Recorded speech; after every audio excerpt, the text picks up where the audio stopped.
자, 다음으로 3번 문제 보도록 하겠습니다. 그림과 같은 제역에서 단위 계단 외란. 자, D가 왔을 때 이때 만들어지는 정상편차는 어떻게 될 것이냐. 자, 정상편차란 말은 뭐예요? 자, 우리가 외란이란 말을 빼버리고 입력을 기준으로 정입력을 기준으로 설명을 드리도록 하겠습니다. 자, 우리가 정입력에다가 유니트 스텝 펑션 단위 계단 함수를 집어넣는 거예요. 그렇다면 출력이 어떻게 만들어지냐? 출력이 우리가 원하는 계단 함수가 나오는 것이 아니라 과도 성분이 있어요. 투입을 하게 되면 우리가 이렇게 파형이 나왔다가 안정화가 되는 거예요. 자, 그랬을 때 우리가 시간에 따라 크기가 변하는 관계를 과도라고 불러주고 그 다음에 시간에 따라 일정한 크기를 나타내는 것을 정상이다라고 불러주고 있습니다. 자, 그랬을 때 정상에 도달했을 때 우리가 원하는 목표값과 실제 나가는 출력에 대한 편차를 알아보는 게 바로 이런 정상편차다라고 볼 수가 있는 거예요.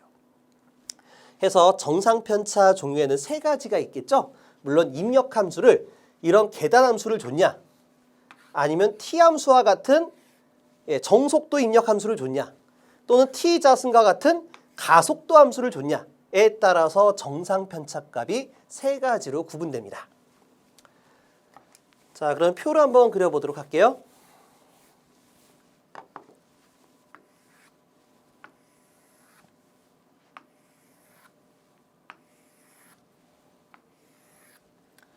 자, 우리가 정상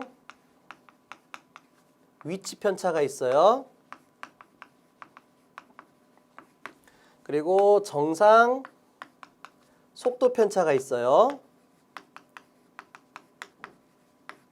그 다음에 마지막 정상 가속도 편차가 있습니다.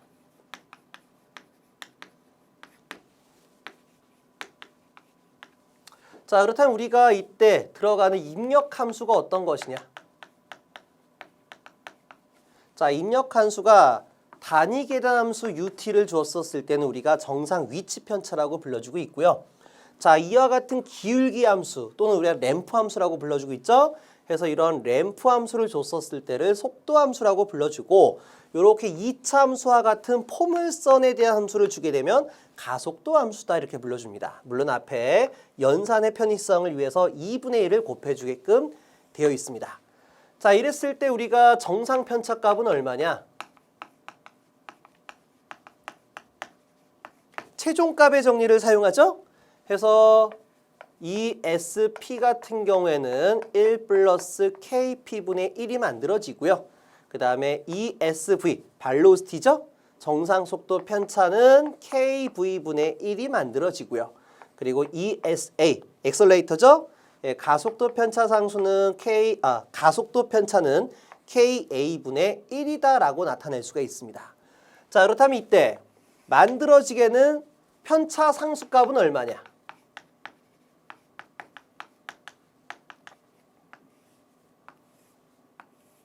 자, 아까도 얘기했다시피 정상 편차를 구하기 위해선 최종값의 정리를 대입한다 라고 얘기했었죠.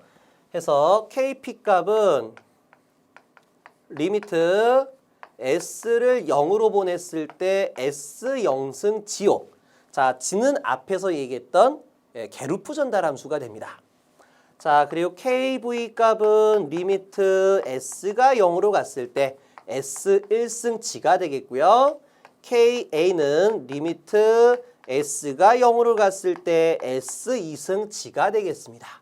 그래서 우리가 제역에 대한 형별로 0형 제역에 1형 제역에 2형 제역에다 이렇게 말해주고 있죠. 그래서 우리가 이 표를 딱 기억하고 있는 상태에서 문제를 풀이하는 겁니다.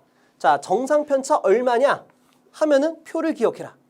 그러면 이때 정상편차 종류에는 세 가지가 있는데 이때 어떤 함수를 줬었을 때 편차를 말하고 있느냐? 자, 보게 되면 단위 계단 외란에 따른 UT를 줬다 이런 얘기예요. 계단 함수니까요. 그럼 우리가 정상 위치 편차라고 알 수가 있습니다. 그럼 정상 위치 편차를 구하기 위해서는 우선 정상 위치 편차 상수부터 구해줘야 돼요. 그래서 정상 위치 편차 상수는 리미트 S가 0으로 갔을 때 S0승 1이죠. 그럼 G만 곱해주면 돼요. G. 이때 G라는 거는 게루프 전달함수입니다. 다시 말해 전향 경로에 따른 전달함수와 대먹임 전달함수를 곱해주는 거죠. GS, HS를 곱해주는 거예요. 그래서 리미트 S가 0으로 갔을 때 1 플러스 S분의 20이 됩니다. 자, 그럼 0 대입하게 되면 어떻게 돼요? 편차 상수는 20이 만들어지죠? 따라서 정상 윗집 편차는 1 플러스 KP분의 1이 돼서 21분의 1이 되는 걸 알 수가 있습니다. 그럼 몇 번이죠? 예, 정답 4번이 됩니다. 자, 근데 여기서 조심하실 게 뭐냐면 여러분들이 그 시험에 대부분이 나오는 게 뭐냐면 이 속도 편차예요. 그러다 보니까 우리 교과서를 쭉 보다 보면 문제집을 보다 보면 이 문제가 상당히 많이 나와요. 그러다 보니까 얘에 대해서는 풀이를 뭐 정확하게 풀 수가 있는데 가끔씩 정상 위치 편차가 나오게 되면 이 1이라는 걸 잊어버리는 거예요. 그러니까 여기까지는 잘 썼는데 위치 편차를 구할 때 KP분의 1이라고 해서 20분의 1로 쓰는 경우가 상당히 많이 있다 이런 얘기예요. 그래서 그 부분만 좀 조심해 주신다면은 그렇게 어려운 문제는 아니다라고 볼 수가 있겠습니다.